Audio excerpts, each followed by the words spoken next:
Welcome to Prophetic Perspectives on Current Events. And one of the major things in the news now, we have another tragic shooting in Oregon, and, an obviously angry young man comes in and kills a bunch of, helpless, defenseless students, one of our schools, and immediately, there's been also controversy about our president jumped right on it and blamed the lack of gun control for the reason this happened. But immediately, he was jumped on for saying, look, there are far more murders taking place in your own hometown of Chicago, by far, thousands, since Obama has taken office. And they have some of the strongest gun control laws in the country, many of them that judges had to stop because they said they were unconstitutional. And, the problem we have in Oregon was with an unarmed guard. One of the problems, he couldn't do anything about somebody coming in there with guns. And, so there's, a big debate, and it will always be the same. We're going to get from at least this administration a knee-jerk reaction to anything like that. We also, at the same time, have them failing to ever even use the term Islamic extremist, radical Islamist, or anything like that, when, even calling a shooting like what happened in Fort Hood, obvious terrorist attack by a Muslim extremist who was actually in our army and, as a psychiatrist actually in our army, kills a bunch of his fellow soldiers.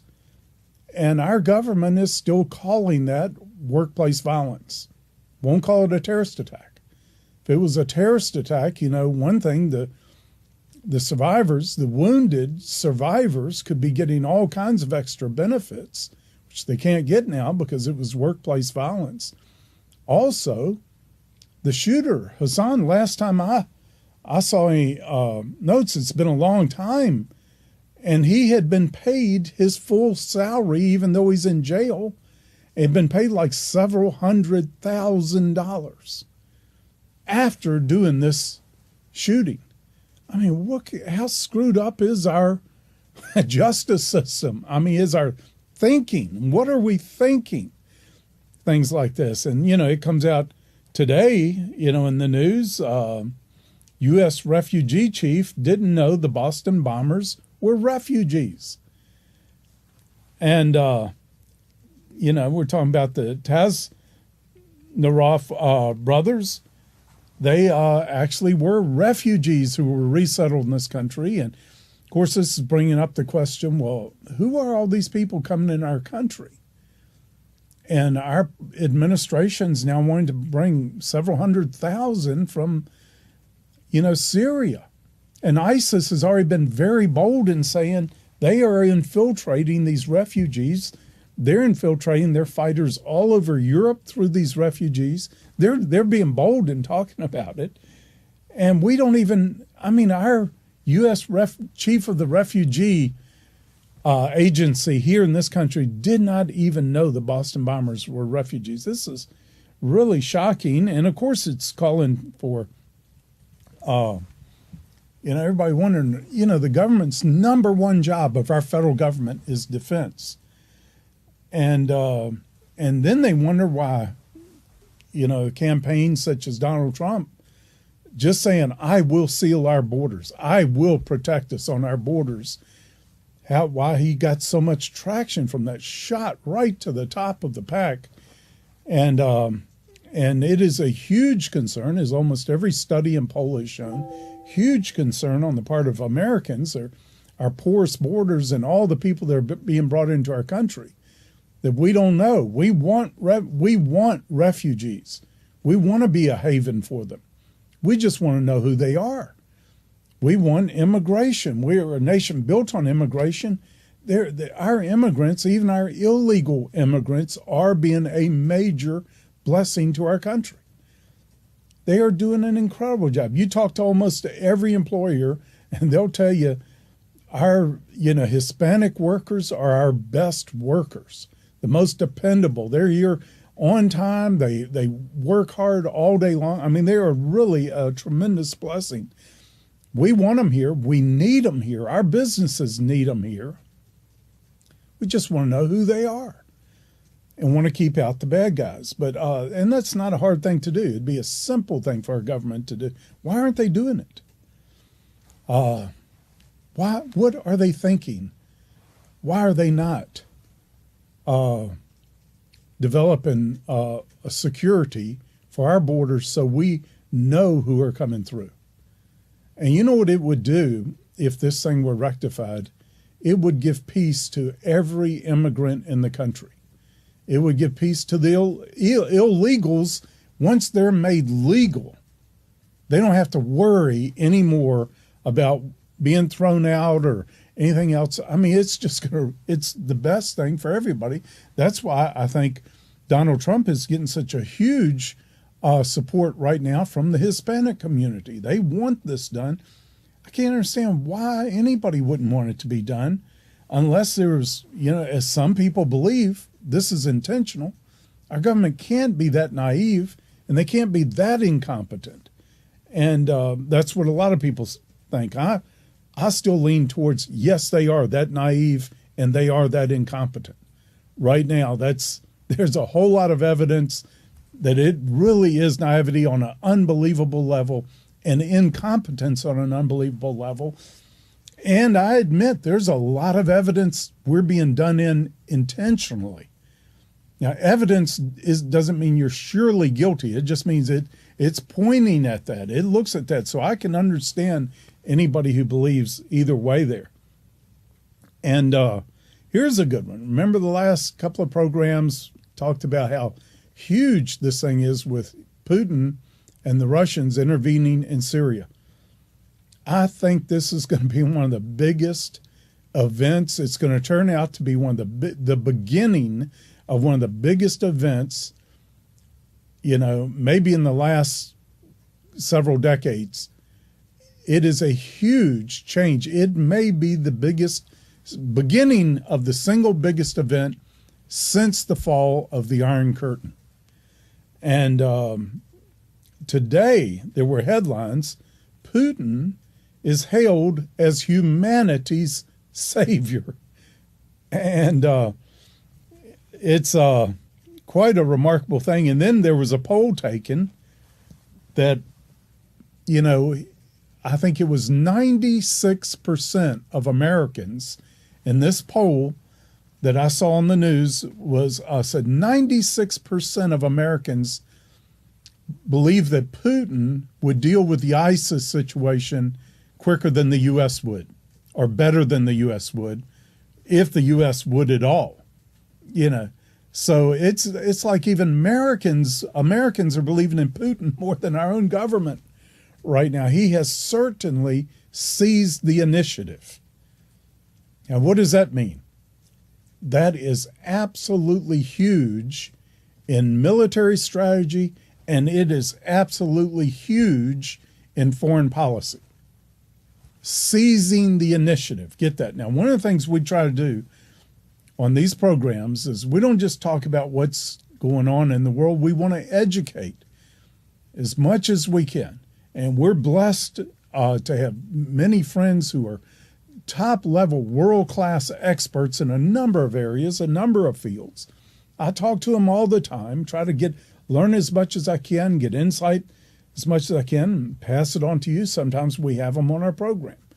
But seizing the initiative is crucial for victory in a military battle or struggle. Once you lose the initiative, the enemy has the advantage. If you play chess, you understand you've got to keep the initiative. Once your opponent gets the initiative, he is far more likely to win than you are. If you can keep the initiative, you're far more likely to win. You can't win on defense. You can set yourselves up to the place where you can take initiative and go on offense sometimes if you know how to do defense good. But a real key to military strategy and foreign policy is keeping the initiative. Now, America, the U.S., has had the initiative in foreign policy for a long time, really mostly since World War II. There was a counterbalancing Soviet Union, but still we would keep the initiative alive, and they were constantly trying to seize the initiative by attacking in different places and creating revolutions and everything, and which we got pretty good at countering. And at the end of the Cold War, when Ronald Reagan was able to put them back on the defensive, Ronald Reagan changed his whole doctrine of how to deal with the Soviet Union, the way all the previous presidents had been doing it. He changed that, took the initiative, and very quickly the Soviet Union collapsed. Well, guess what? The Russians did that to us recently in what they've done in Syria.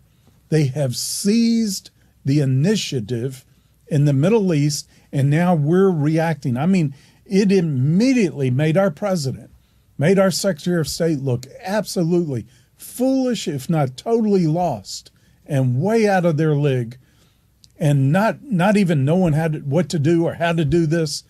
And their responses seem silly. I mean, it's like, do they understand what is really happening? Well, Putin's got the initiative right now. He's probably going to dictate foreign policy and foreign affairs throughout, definitely the Middle East. You can start looking for him to have incredible influence, increasing influence, and I think could very quickly eclipse our influence in Europe. Also, simply because he is a strong, decisive leader, he's more dependable than our government has been. And people in these times of confusion, they're responding to strength and decisiveness. So when we come back, we want to talk a little bit more about this, because this is going to have long, far-reaching implications. So I'll be right back. So, we were just discussing what Putin is doing in the Middle East and Syria. I shared in our previous programs, I think, his ultimate intention, and it's a brilliant one. He's outsmarted, outflanked our leaders, but you can't blame him for doing that. He's looking out for himself. He's looking out for his country, for Russia. But what I believe you're going to see unfolding pretty quickly is this alliance between Iran and Iraq and Syria and Russia getting stronger and much more threatening to Saudi Arabia. I believe they're going to do something to actually threaten Saudi Arabia. It's going to drive up the oil prices. Russia has a petroleum-based economy, and they've been in the tank for a long time, since oil prices started falling. Same with Iran. I mean, they were on the ropes until our president, our country, let them off the ropes. I mean, we had the knockout punch ready almost, and then let them off the ropes with this recent Iran deal and giving them $150 billion right up front. That's like, it would be the equivalent of America getting like $5 trillion in cash. And where is that going to end up? That's going to end up, I believe, taking a lot of American lives, possibly Israeli lives, and threatening Saudi Arabia. I mean, I can't imagine a treaty of any type or any kind of agreement that would more stabilize the Middle East and therefore the world than what our government did recently with the Iran treaty. We see Putin moved in with incredible decisiveness and unbelievable contempt for our president, for our Secretary of State. I mean, it's unbelievable. He meets with him one day and the next day bombs our allies in Syria. The guys we've been trying to strengthen and build up as an opposition to Assad. He says, I'm going to go help you with ISIS, and he turns around and bombs our allies there. Right in our face, gives us 1 hour to get our people out. I mean, there could not have been a more bold, shockingly bold humiliation of our leadership than what was done there. And it shows utter contempt for our leadership on the part of Putin. And he's right. Our leaders didn't do anything. They tried to paint a good face on it. And now don't do that again or we'll get mad. It was that kind of response. Well, we're going to pay a price for that. The world's going to pay a price for it. We're going to see, I think, Putin get incredibly more bold, saying that our present leadership is not going to do anything about it. We're on the defensive. Putin has seized the initiative. I think you're going to see him more and more dictating world affairs, far more so than America. In America, one of the things about us, we didn't want to run the world. But we were so strong, we could keep the bad guys from doing it, from doing what they want to do, because we wouldn't let them do it. Well, now we've proven we'll let anybody do it. I mean, our major foreign policy initiative, if you want to call it that, was what was called the Arab Spring, and that resulted in ISIS. So how did that work out for us? It's like we can't, it's like, are we trying to do the wrong things? Are we trying as hard as we can to do what is going to work out to be the opposite of what would actually benefit us and benefit the world and bring more security? Well, that's a question to be dealt with, and will be dealt with. I'm kind of glad we have the presidential debates and campaign going on right now, because they're going to discuss these things in depth. They're going to have to. These are major issues.